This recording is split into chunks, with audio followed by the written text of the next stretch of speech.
Hey, what's up guys? Today I will be giving you some tips and tricks to help you build your first two blocks on Square-1 much more efficiently. So first two blocks is a step that I see a lot of people struggle with, a step that I see a lot of people doing very inefficiently, even at pretty high levels of solving. And I've wanted to make this video for a while to kind of just give some tips on how to do it more efficiently, because a lot of people seem to not really have the best approaches when it comes to this step.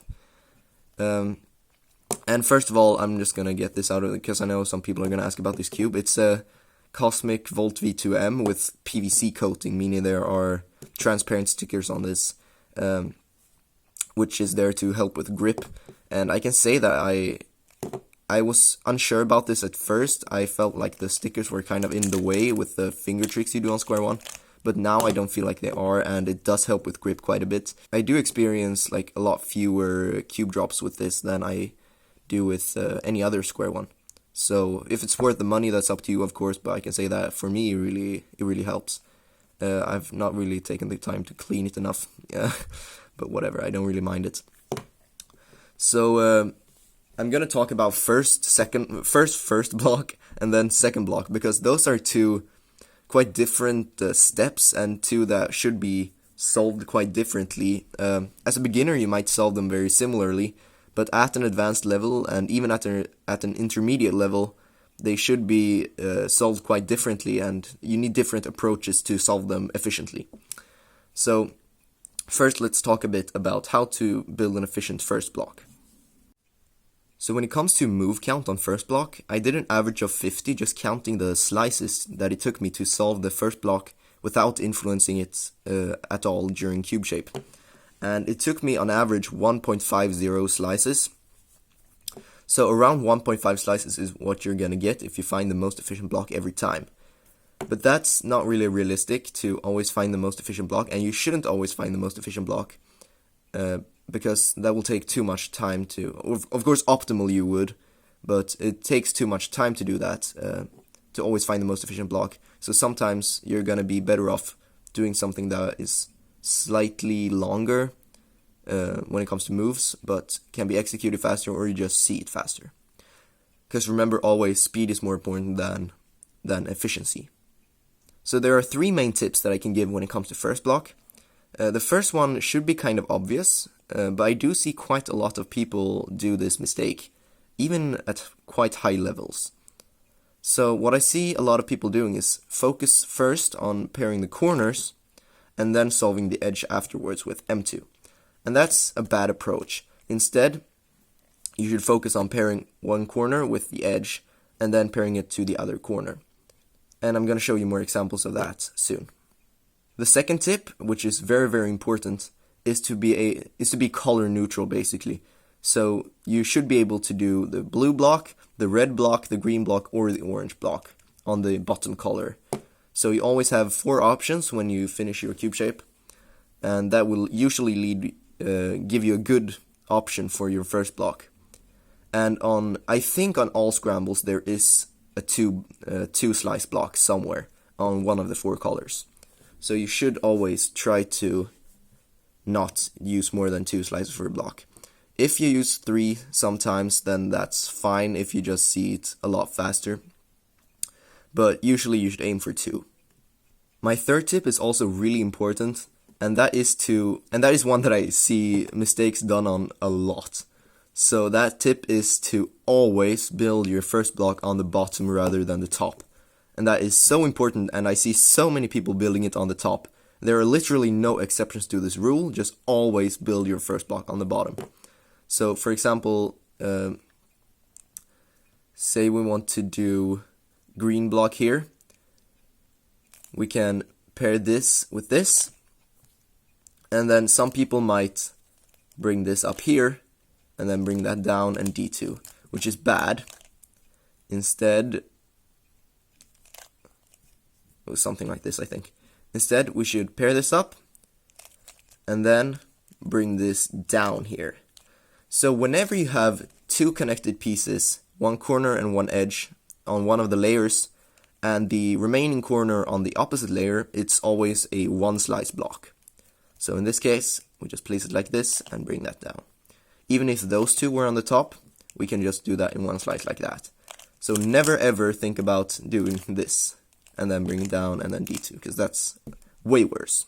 Another quite obvious one is if you want to solve with an M2, if your corners are already solved like this. Of course, my first tip was to not pair the corners first, but if they are already paired, then that's fine. And you can solve it with an M2. So you see this, and you pair it on the bottom, perfect. If you, however, have this case instead, you have the headlights on the top and the edge on the bottom, you might want to do this and then bring it down and D2, but that pairs on the top, not good. So instead, we just pair those like that, and then U2, D2, and bring it down like that. So no exceptions, always pair your first block on the bottom. So with those 3 tips, to not always limit yourself to pairing the corners and then finding the edge, and to be block neutral basically, and to always build your first block on the bottom, you should be able to get decent at first block. So first block is a very intuitive step, and I can't really give you much more tips than those three main tips that I just gave. Those are essential really to be able to build efficient blocks. But other than that, you really just need to experiment around. I will give some more examples at the end of this video of, just the blocks. And I do have other example solves on my channel that you can go watch. But other than that, you really just need to experiment around with different cases and see how to solve them efficiently. So do slow solves, stop right at first block, try to look at all the 4 blocks and see how can I solve this in the most efficient way. So second block is a lot less intuitive than first block in the sense that there are a set of algorithms that you can learn for all the cases on how to solve them in the most efficient way. There are, how many are there? I believe there are around 50 cases for second block. I might be mistaken. I don't really remember the number, but it's somewhere around there. And you can go learn all the most efficient ways to solve each case. And you should do that if you're decent at Square-1. If you average around maybe like 15 seconds, you should start thinking about learning those. But it's not a list that you should just go through and learn all at once, because it's a lot like F2L in that sense, that you can just, if you find a case that you're unsure about how to solve in the most efficient way, or one that you just want to know how you solve most efficiently, then you can go to the list. And by the way, the link is down in the description, so go check that out if you're interested. So once you average maybe 12, then you should for sure have all those in your muscle memory and always solve second block in the most efficient way. So in that document, there's also this thing called SPEC, SBEC, stands for second block equator control. I've talked about that a little bit before on other videos, but basically you solve the equator while solving second block. If you don't know CSP, then that is definitely not worth it, so don't learn that. But if you know CSP, then I would consider that worth it. One tip that I will give you though is the same as on first block, to not always focus on pairing the corners and then putting the edge in there, because that's a bad approach, and you should instead pair the edge with a corner, and in this case it matters a lot which corner. So you pair it with this one because that gives you a 2 slicer, but if you pair it with this one, that gives you a 3 slicer. So which corner you pair the edge with first is quite important. However, unlike first block, there are a few cases where it is beneficial to first pair the corners and then work with the edge. For example, this case, how you do this is pair the corners and then bring the edge down, M2, and bring that down. Something that's important for your last slice of second block is to try and influence the DB edge, and that's something you can do throughout the entire block, but at an intermediate level, at least you should try to do it on your last slice. So in this case, we see that this edge is paired here, so we should insert it like that rather than like that to avoid an M2 to put that down now. If you instead have this case where these two are opposites, you don't want to bring this down, so instead you're going to leave that at the top. And as I said, influencing the DB edge is something that you can do throughout the entire block. So if you're at a little bit of higher level, you might want to take a look at this. If you have this case and the edge here is solved, instead of pairing the block like that, you should do it like this to preserve this here, and then you can bring it down. If you use spec, then your chances of being able to influence the DB edge become a lot higher. If it is a case where you hide the block here and then bring it down like that before the last slice. Because obviously if the edge here is solved, you preserve it in this way. But also if, say, this is opposite here, you just bring it down like this, and then the next slice like that to solve the edge. So another cool thing about second block is that you can sometimes break up the first block when solving the second block to make things more efficient. So this is the most obvious case that we can use. So if we do a D prime here, you can notice that you have if you use JJ, from Vandenberg, with the top misaligned, it doesn't matter, but it makes it easier for finger tricks in my opinion. Then we solve the block. So that was 4 slices, and if we don't do that, it's 5 slice optimal. And Aidan Bryant, I'm not sure if I'm pronouncing that name right, but he came up with, I believe, 3 other cases where you can use that, break up the first block when solving the second block in order to make things more efficient. I'm gonna link that video down below, so you can go watch that. I have not implemented those in my solves yet. I really need to, because those seem really good, because they were like, you can use 3 slices to solve a case that would otherwise be 5 slices. So that's great. When you use that, you can't influence the DB edge, but that's not really a deal breaker when you can save 2 slices. So yeah. Alright, so now I'm just going to do probably 5 example solves of just the blocks. So another important thing about block efficiency is influencing your first block during cube shape, but that's not something that I'm going to talk about in this video. I might make a video about that later, if enough people want to see it, but for now I'm just going to ignore that and just solve the cube shape like normal. I didn't even trace CSP there, but whatever, we're just going to do the blocks. So in this case, the first thing I saw was this pair here, and we have the corner here, so since that was the first thing I saw, I'm going to go with that. We're going to bring the corner down, making sure I don't misalign the top, because that would break this up. So bring it down like that, and then bring that to the front, the corner to the back, and bring it down. So that was 2 slices for a first block. Then for a second block, I see the pieces here, here, and here. I also see one of the edges is solved here, relative to the block, so it's going to be the front edge, and that's going to be preserved, which is great. And I'm not going to worry about spec in this case. I'm just going to do the most efficient solution.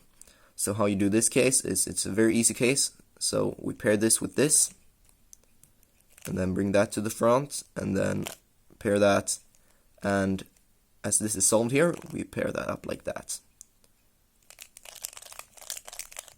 Okay, for this case, we have blue headlights here, but that's not great because the edge is here.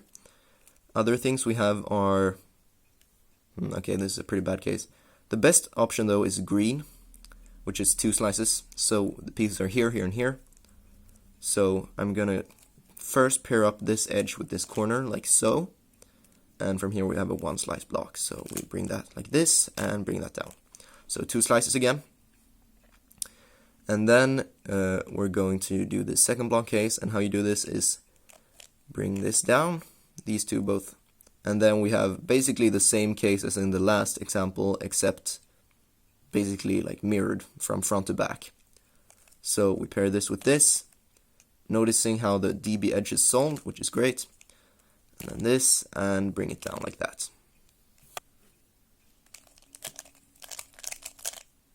Okay, in this case, I notice this red here and the other red edge, the other red corner is here, meaning it's a 1 slice block, but unfortunately we're gonna have to do U to D2 first, and then do 1 slice for the first block, which is good. For second block, I see these and this, again a case that I showed before, kind of, but like mirrored from front to back. But we're gonna start by pairing the corners, bring the edge down, pair them with an M2, and now we're gonna solve it like this to kick this out, the opposite one.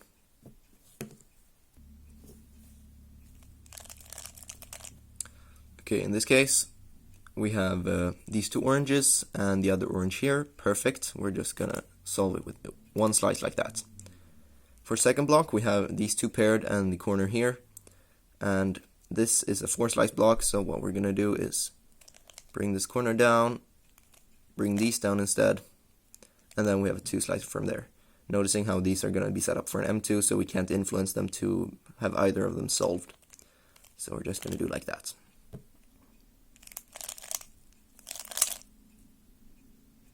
Okay, in this case, I noticed these two blues and another blue here, so once again, a 1-slice block. Very easy like that. For second block, we have these 3 pieces, and for this, you're gonna want to pair this up with the edge down there, and then a 2-slice block from there, and again, these are gonna be set up for an M2, so we can't influence them.